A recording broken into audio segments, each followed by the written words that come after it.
आगे बढ़ते हैं। अब हम बात करेंगे unique feature of the Harappan civilisation.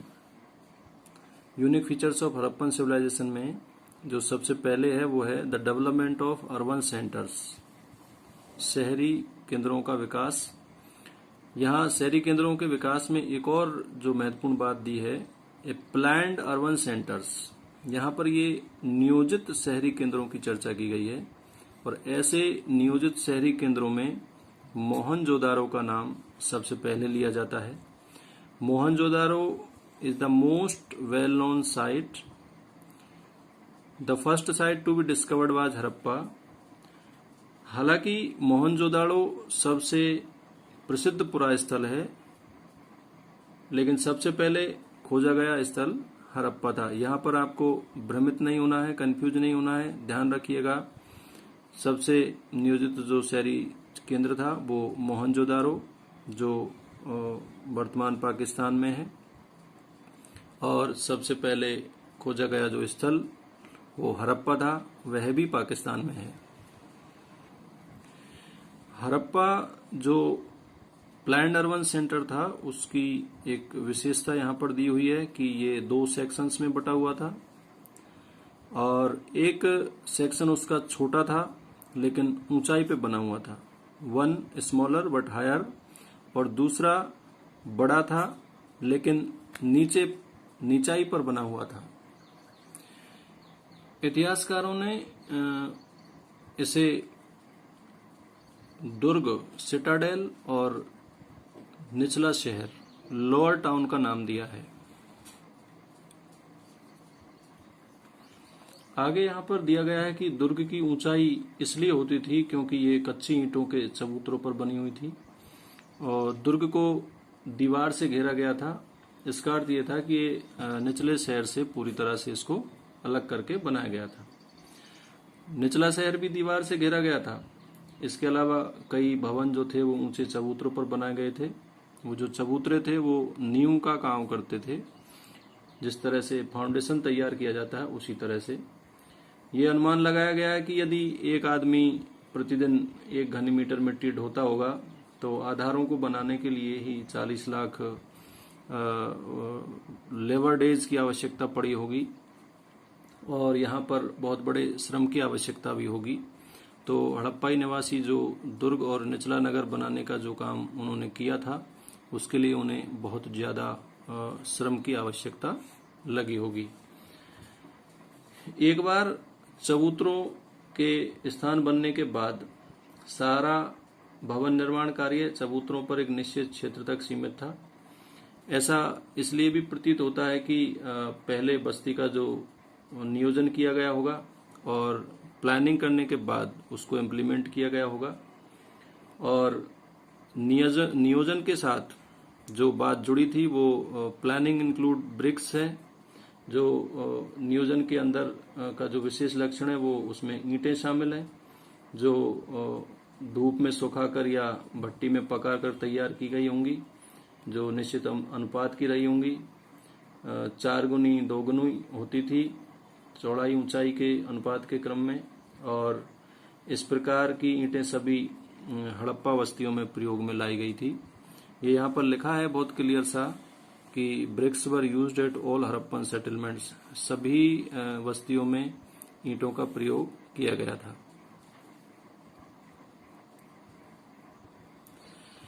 यहाँ पर एक जगह हड़प्पा की दुर्दशा का जिक्र किया गया है। आप ये बॉक्स देख रहे होंगे, दी प्लाइट ऑफ हड़प्पा। चूंकि हड़प्पा सबसे पहले खोजा गया स्थल था लेकिन इसको ईंट चुराने वालों ने पूरी तरह से नष्ट कर दिया और 1875 में जो अलेक्जेंडर था वो भारतीय पुरातात्विक सर्वेक्षण के पहले डायरेक्टर जनरल थे और उन्हें भारतीय पुरातत्व का जनक भी कहा जाता है। अक्सर यहाँ से परीक्षा में प्रश्न पूछा जाता है, इसलिए इसे बार बार पढ़ने की आवश्यकता है।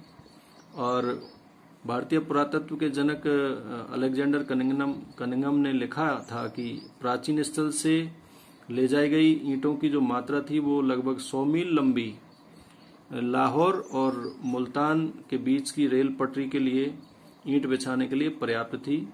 और इस तरह इस पूरी साइट की जो कई संरचनाएं थी वो नष्ट कर दी गई, जबकि मोहनजोदारो था वो इससे कहीं ज्यादा अच्छी स्थिति में संरक्षित था।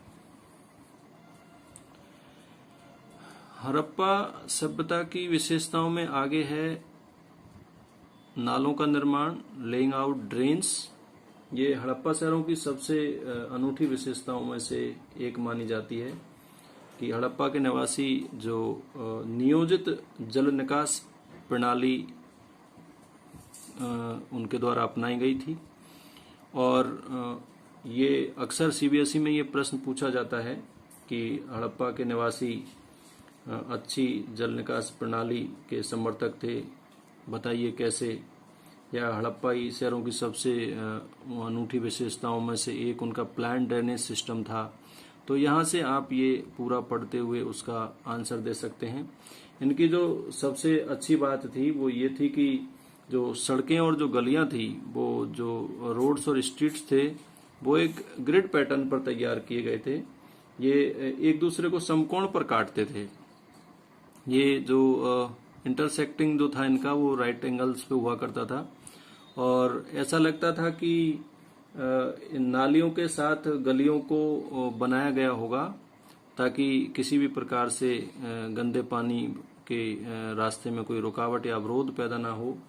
और पहले नालियों और गलियों के निर्माण के बाद उसके अगल बगल में आवास बनाए गए होंगे, और घरों के गंदे पानी को गलियों की नालियों से जोड़ा गया था ताकि प्रत्येक घर की से कम एक दीवार गली से सटाकर तैयार की जाए ताकि प्रत्येक घर का जो गंदा पानी है वो आसानी से बाहर निकल जाए। तो इनका जो नालों का निर्माण किया गया था वो ग्रिड पद्धति में था। समकोण पर एक दूसरे को ये काटती थी सड़कें और नालियां। और ये जो निर्माण कार्य किए गए थे उनकी विशेषताओं में सबसे पहले ये रखा गया कि पहले सड़कें और नालियां तैयार की गई, उसके बाद घर बनाए गए ताकि प्रत्येक घर का जो दूषित पानी है वो इन नालियों में बहकर निकल जाए। अब हमें आगे एक और फीचर समझना है, डोमेस्टिक आर्किटेक्चर, गृह स्थापत्य। मोहनजोदड़ो का निचला शहर रेजिडेंशियल बिल्डिंग्स का एक बहुत बेहतरीन उदाहरण प्रस्तुत करता है, और इनमें से कई एक आंगन पर केंद्रित थे जिनके चारों ओर कमरे बने हुए थे, और आंगन खाना पकाने और कटाई करने जैसी गतिविधियों का केंद्र हुआ करते थे, खासतौर पर गर्म और शुष्क मौसम में। यहाँ का एक और रोचक पहलू है जो लोगों द्वारा अपनी एकांतता को दिए जाने वाला महत्व था। और भूमि पर बनी हुई दीवारों में खिड़कियां नहीं दिखाई देती हैं। इसके अतिरिक्त मुख्य द्वार के आंतरिक भाग में और आंगन का सीधा अवलोकन नहीं होता है। इससे पता चलता है कि रेजिडेंशियल बिल्डिंग बनाते समय उन्होंने प्राइवेसी का विशेष ध्यान रखा है। यहाँ पर बहुत क्लियर कट लिखा गया है कि वो इंटरेस्टिंग बात यह है कि ये लोग अपनी जो प्राइवेसी है उसका विशेष ध्यान रखते होंगे। आज भी हम देखते हैं कि अक्सर शहरों में लोग अपनी प्राइवेसी का विशेष ध्यान रखते हैं और उसी प्रकार से भवन निर्माण करवाए जाते हैं। तो हड़प्पाई जो लोग थे उनका जो आर्किटेक्चरल स्टाइल था उस स्टाइल में विशेष तौर से वो अपने घर को इस प्रकार से बनाते थे कि वो उसके अंदर अपनी प्राइवेसी को मेंटेन कर पाएं। हर घर का जो फर्श था वो ईंटों से बना हुआ था और उसमें विशेष तौर से एक बाथरूम हुआ करता था। Every house had its own bathroom, और ये ईंटों का बना हुआ करता था, और ये नालियां दीवार के माध्यम से सड़क की नालियों से जुड़ी हुई होती थी। कुछ घरों में दूसरे तल और छत पर जाने हेतु सीढ़ियां बनाई गई थी, स्टोरेज मिले हैं रूप तक जाने के लिए, और कई आवास में कुएं भी प्राप्त मिले हैं। और ये यहाँ पर स्कॉलर्स कुछ ऐसा अनुमान लगाते हैं कि लगभग 700 की संख्या में मोहनजोदड़ो में कुएं मिले हैं। इससे ये पता लगता है कि जो हड़प्पाई जो लोग थे वो अपना डोमेस्टिक आर्किटेक्चर तैयार करते समय, रेजिडेंशियल बिल्डिंग तैयार करते समय अपना बाथरूम और सीढ़ियाँ और इन सब का ध्यान रखते थे, और पानी की व्यवस्था के लिए वो कुओं का भी इस्तेमाल करते थे। कुओं की संख्या यहाँ लगभग 700 दिखाई गई है। जैसा मैंने आपको पहले बताया कि यहाँ पर एक शॉर्ट्स और दिया हुआ है, अब तक खोजी गई प्राचीनतम प्रणाली, the most ancient system yet discovered. यहाँ नालियों के बारे में मैके लिखते हैं कि निश्चित रूप से अब तक खोजी गई सबसे बेहतरीन प्राचीन प्रणाली है हड़प्पाई लोगों के द्वारा, जो नालियों की बनावट और उसकी विशेषताओं के जिक्र करते हैं। और मुख्य नाले में जमाई गई ईंटों से जो बने हुए थे, और इन्हें ईंटों से ढका गया था, जिनको सफाई करने के दौरान ही हटाया जा सकता था। और कुछ स्थानों पर ढकने के लिए चूना पत्थर की जो पट्टिकाएं हैं वो भी मिली हैं, उनका प्रयोग किया जाता था उनके द्वारा। और घरों की नालियां पहले एक मलकुंड या एक हौदी में खुलती थी, और उसके ठोस पदार्थ वहां जमा हो जाने के बाद जो गंदा पानी था वो नालियों में बह जाता था। और बहुत लंबे नालों में कुछ अंतरालों पर सफाई के लिए हौदियां बनाई गई थी। और ये पुरानी कही जाने वाली वस्तुओं में पुरातत्व में एक ताज्जुब के तौर पर देखा जा रहा है कि मलबे, रेत के छोटे छोटे ढेर निकासी के नालों के अगल बगल पड़े मिले हैं, जो ये दर्शाते हैं कि नालों की सफाई के बाद कचरे को हमेशा नहीं हटाया जाता होगा, ऐसा यहाँ पर लिखा हुआ है। ये अर्नेस्ट मैके लिखते हैं कि हड़प्पाई लोग जो थे वो उनका जो ड्रेनेज सिस्टम था वो बहुत ही वेल प्लान्ड था। और लेकिन साथ में वो लास्ट में ये भी बताते हैं कि ऐसा प्रतीत होता है कि वो जो नालियों की सफाई करने के बाद जो कचरा यहाँ वहाँ जो पटक दिया जाता था, संभवतः उसको वो क्लियर नहीं करते होंगे। यहाँ एक बात और ध्यान देने योग्य है कि जल निकास प्रणाली केवल बड़े शहरों तक सीमित नहीं थी, बल्कि ये कई छोटी बस्तियों में भी मिली थी। जैसे लोथल के आवासों के निर्माण के लिए जहाँ कच्ची ईंटों का प्रयोग हुआ था, वहीं नालियां पक्की ईंटों से बनाई गई थी। कहने का तात्पर्य ये है कि जो ड्रेनेज सिस्टम था वो वेल प्लान्ड था, और हड़प्पाई सभ्यता की विशेषताओं में से एक ड्रेनेज सिस्टम जो मिलता है वो ये बताता है कि हजारों वर्षों पहले हड़प्पा के निवासी साफ सफाई को लेकर काफी जागरूक हुआ करते थे। अगला बिंदु है 3.3 द सिटाडेल, दुर्ग। दुर्ग पर ऐसी स्ट्रक्चर्स के जो एविडेंस हैं वो मिलते हैं जो स्पेशल पब्लिक पर्पस के लिए काम में ली जाती होंगी। ऐसी संरचनाओं के साक्ष्य मिले हैं जिनका प्रयोग विशिष्ट सार्वजनिक प्रयोजनों के लिए किया जाता था। इसमें से जो एक है वो वेयर हाउस, आप जानते होंगे वेयर हाउस मतलब माल गोदाम, एक ऐसी विशाल संरचना जिससे ईंटों से तैयार किया गया था और ऊपरी हिस्से को लकड़ी से बनाया गया था। और चूंकि ऐसी संरचनाएं पहले ही नष्ट हो गई थी, और वेयर हाउस के अलावा यहाँ पर एक और जिक्र हुआ है, वो है द ग्रेट बाथ, विशाल स्नानागार। तो ये माल गोदाम और विशाल स्नानागार का जो निर्माण था वो हड़प्पाई लोगों के द्वारा किया गया था, लेकिन इनका जो इस्तेमाल था वो किसी विशेष पर्पस से किया जाता होगा, ऐसा पुरातत्वविदों का मानना है।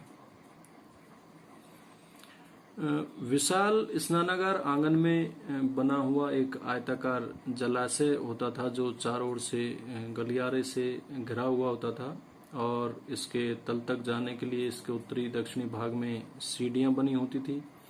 यहाँ इस जलाशय के बारे में पुरातत्वविदों का ये मानना है कि इसका जो प्रयोग है वो किसी विशेष प्रकार के अनुष्ठानिक स्नान के लिए किया जाता होगा। Scholars too suggest that it was meant for some kind of special ritual bath. तो इस तरह से आपने जाना कि जो दुर्ग जैसी जो संरचनाएं थी, वो दुर्ग जैसी संरचनाएं किसी विशेष पर्पज के लिए यहाँ पर इस्तेमाल की जाती होंगी, जिसमें माल गोदाम और जलाशय प्रमुख रूप से देखे जा सकते हैं। तो इस प्रकार हमने इस अध्याय का परिचय और बिंदुवार संक्षिप्त विवरण में आरंभ, हड़प्पाई लोगों के निर्वाह के तरीके, उनकी कृषि प्रौद्योगिकी, साथ ही मोहनजोदड़ो एक नियोजित शहरी केंद्र के रूप में तथा वहाँ पर नालों का निर्माण, हड़प्पाई लोगों के द्वारा गृह स्थापत्य की विशेषताएं तथा दुर्ग में विशेष सार्वजनिक प्रयोजन के लिए प्रयोग की जाने वाली संरचनाओं में माल गोदाम और विशाल स्नानागार के बारे में पढ़ा। आगे हम अध्याय को आगे बढ़ाने के लिए शेष भाग पर बाद में चर्चा करेंगे।